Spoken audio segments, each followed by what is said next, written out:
So what's your dog's name? Jim. Jim. Do you think Jim stole the show? Yeah. Yeah. For us, yeah. Yeah.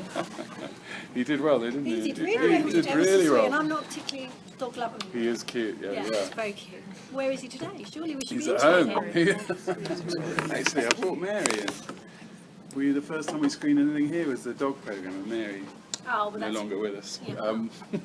But she did come in here and got a big round of applause. What was Jim's fee, or is it like a sort of buy one get one free? Yeah. Food. Were you a big sort of Conan Doyle aficionado before all this at all? Not at all. I mean, I was because of my cousin Jeremy, playing Sherlock Holmes. So we watched all of those, and I'd read a few, but not all. Philip has read them all, I think. Right. But I wasn't one of those persons that says I'm a Sherlock Holmes nut. But I'd read my fair share. Yeah. But being a typically well-researched journalist, I had no idea you and Jeremy were related. That was like a very big thing. Yeah. And did Philippa really prod you to do this project, or No, she didn't prod. No, I knew that she was had an interest in the book, and that she was courting Julian's agent, and that wasn't easy. And that, just softly approach, and also finding a writer. But I honestly didn't know it was intended for me, because she's a producer. That's what she does. And why would I? And then it did. Once she got everything, it sort of became apparent that it was me. Were you secretly hoping that it would be you, or not? No. What? Were you secretly hoping that it would be you? No, I was genuinely surprised. I thought, God, right, thanks. But genuinely sort of surprised. I don't know why. Maybe I'm surprised in casting for. I don't know. I was a bloke from Men Behaving Badly, but thrilled now. Did you approach the role with any kind of trepidation? Yeah, loads. But just because it was such a departure, and because he existed and blah and whatever. But if you've read the book, the whole first half, Arsha and I both have the greatest research notes you could wish for in Julian Barnes's hand. Because there's everything you want to know about the characters there. So how did you approach playing such a well-known historical figure, especially one who's so kind of like linked to his creation? How did you go about kind of preparing for that role, as it were? Well, you're never going to shoot anything that isn't in the script, so that's your first. That's what you hang on to. But also a lot of the scenes, especially with Jean, because the story, we focused more on the thriller aspect of it, but we wanted very much to tell the story of his love affair with Jean and his wife and everything. But so those scenes became very short, but completely laden with all the stuff that took up chapters in the book, which I would defy anybody who didn't know the book or wasn't involved to pick those things out. But they just allow you to go into a scene feeling better equipped because you know all that stuff. I mean, that's what it is. Remembering a load of stuff, including the words, and keeping a moustache on. You were saying about being nervous because it was stepping out of your comfort zone.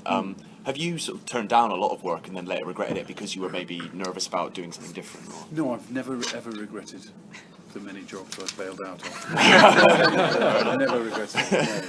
No. Can you tell us? Daniel Craig has my blessing. Any that you did bail out on? What were they?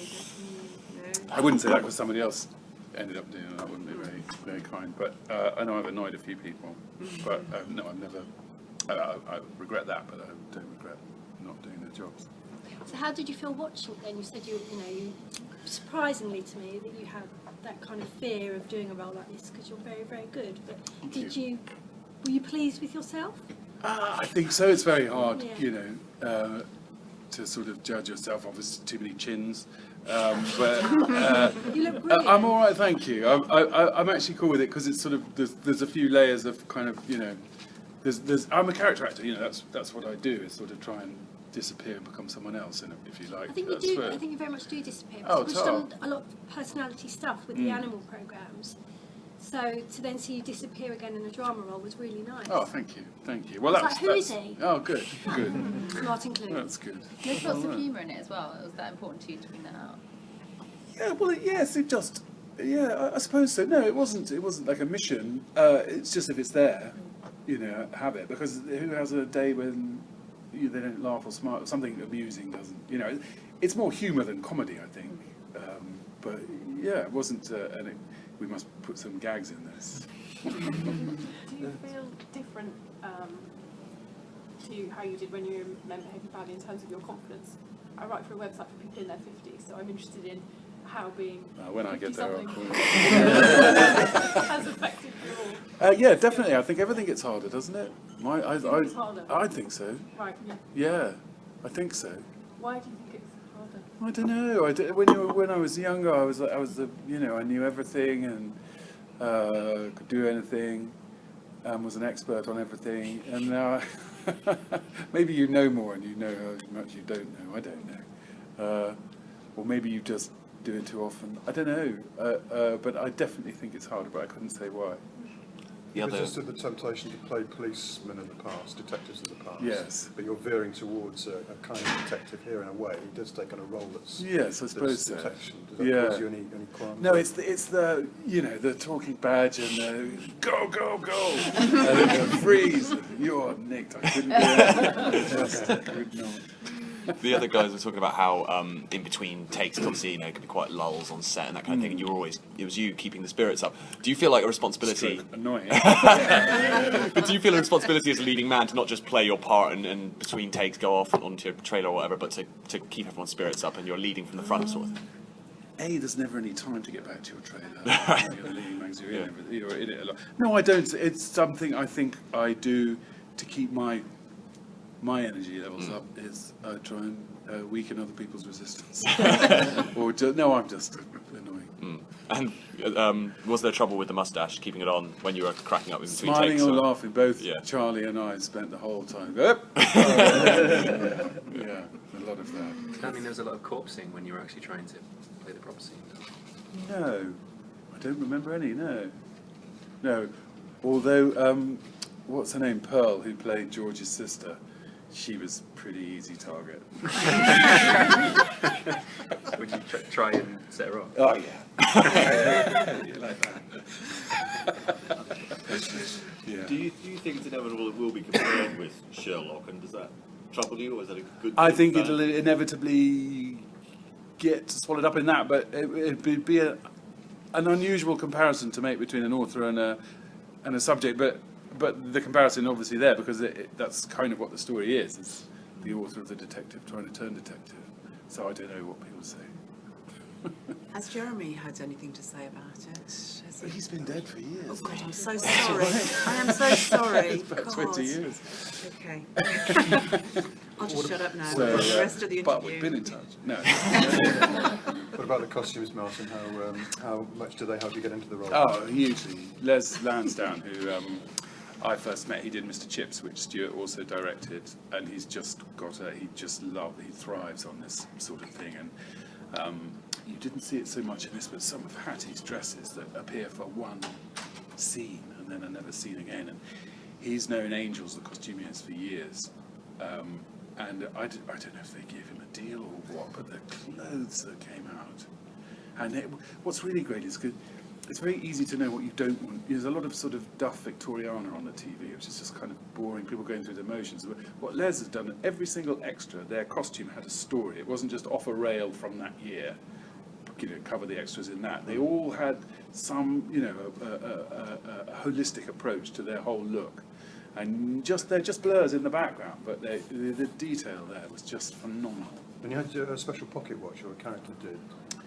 No, 2 chains. That was Two all. chains, 2 yeah. chains, yes, because he had 2 chains in all the photographs, where most people have 1, apart from the king. There's a few lines in episode 1 about how he wants to go bigger and bolder with all of his disguises. Were you disappointed that he didn't get to? Yes, it's a funny moment, isn't it? Would you like to have gone extreme? What, like Eric Morecambe in one of earliest plays? No. I sort of apologise for asking this, but there was some Neil Morrissey was talking recently about men behaving badly and about how he'd love to do it again, but you're too busy. He sort of blamed on you. Is he? Yeah. Is That's he? like, your schedule's packed, and that's why there hasn't been any more. Is it something He's you? found a new answer to that question. What's stopping us is Neil Morris's schedule. Right. Okay. Is it ever something you would entertain doing again? Because obviously you did the sketch recently for Sound We of did, Cancer. and that was really great, and seemed like a very good use of us in that. That's why. I mean, it was really funny sitting on a sofa with a can of Stella next to Neil. Yeah. It was like no time had passed at all. Yeah. But that show was always about the four of us, really, and unless you could get the four together, but also. Men in their 50s being like that post U-Tree, it's a little bit unsavoury, isn't it? Right. So probably a no then. Well, it's been probably a no for years, but you guys keep asking. We do. Sorry. It's Neil Morris's availability, isn't it? Right. Yeah. Art Malik mentioned that he'd love a role in Doc Martin. Is that something? Love, he's bloody lobbying us. Have you heard his Cornish accent? His last suggestion was my older brother. It's possible, Martin, it's possible. It is possible. It would be great, wouldn't it? Oh, he'd love to have Art. We were so thrilled when we heard we had Art. And Art, like Arthur nailed it. He said, it's like the day that Art was coming to set for the first day. He was like, it's like royalty, isn't it? And there's something about him, isn't there? Or maybe it's confusing it with the roles I've seen him in, because he's very high cast, isn't he? And sort of, I don't know, just noble. And in actual fact, he's a real sweet, lovely man. And he lives in Devon now. Does he? That's why he wants to work in Cornwall. Are you shooting a new series, Doc Martin, already? Not yet, no. Next month we start. Right, okay. Is there any hints on where the series might be going? Yeah, right through to episode 8. And marriage guidance are the only 2 words I can give you. Did you beyond sort of the book, did you explore any of his Conan Doyle's other, his life outside of that? Because he had quite an interesting life where he was best friends with Houdini, and he was interested in he came across mysticism and that Houdini. sort of thing. Yes. No, I mean it's all there, but again, there may be future stories, because we didn't touch on the spiritualism. Because it's when you're introducing a character or just sort of for the purposes of this story, it wasn't useful to say he's a nutter. But yeah, he's a fascinating man. Yeah. Lots of stuff I found out about, like buried standing up. And then when Jean died, I think 15 years later, she was buried and stood next to him. Right. Was that a spiritual thing for a reason? Yes, I think it was. Right. Yeah. He was when Agatha Christie went missing. He was called in to find her. That's the sequel. There you go. Yeah. And he was sort of lobbying Parliament to give every police force a psychic.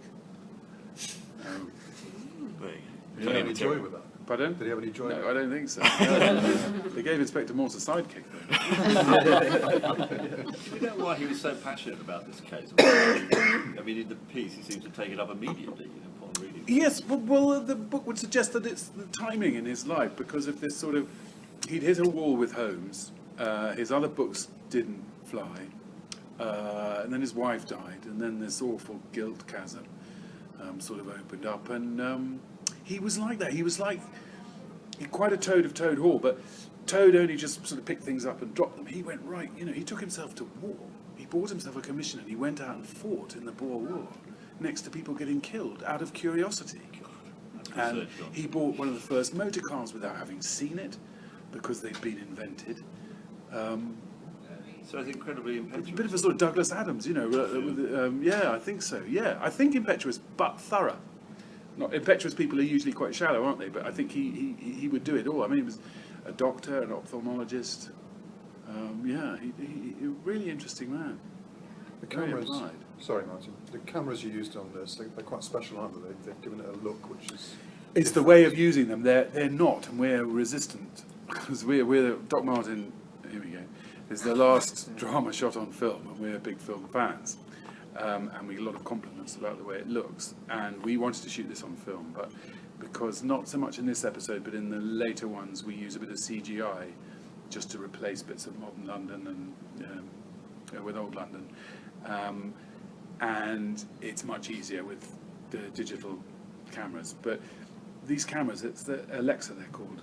And everything is shot on them now. Absolutely everything, from feature films to dreary insurance ads on Channel 5 to TV dramas. Everything gets shot on these, and there's a sort of visual Dolby that I think that we're being fed. So we were really keen to not do that. And I think we've got away with it. I mean, she uses a massive, wide open exposure, murder on a focus puller, and no light. I've never been on such dark sets. And yet when you look at the exposed picture, you can see light in everyone's eye, and there's light when you want it, and there's lots of textures. We have bright bits, dark bits, whatever.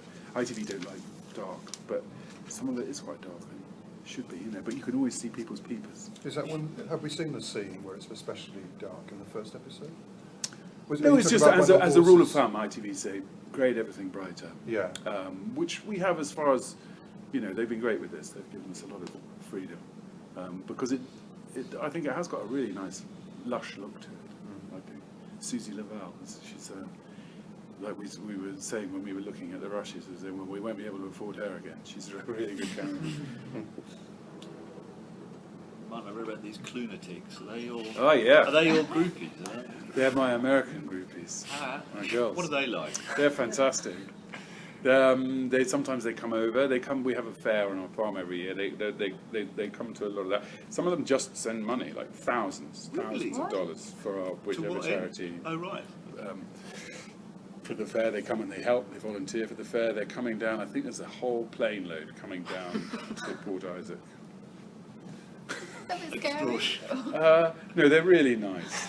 they're really well mean, because our American audience, we're on PBS, so they have to find us. Whereas over here, we're just mainstream Doc Martin, and everyone turns their nose up. But over there, where it's Epicurean, guess what? They've been to the delicatessen and found a bread. They feel very strongly about it, and they have discussion groups. They meet up. Do they appear in Doc Martin as well? Do they come together? I think we have had, not with cardboard my faces on, but they've got them. They've got them. I'm afraid I'm going to have to break up or just take one more question, and your car is here. Oh, great. We get back to the dogs. Is there one final question, and then we need to go? So just wait and see how this one goes, and then maybe more in the future. It's up to ITV, yeah. But we would like to, but that could turn around and bite me in the arse saying that, couldn't it? But but it depends how it performs. Yeah. Any pressure going out in the Broadchurch slot? No, I think great. Nothing better than inheriting a good. That's how Men Behaving Badly got on the map, by taking over from AbFab. Well, in the same slot on whatever night it was. People too lazy to do that. Still. But we'll see.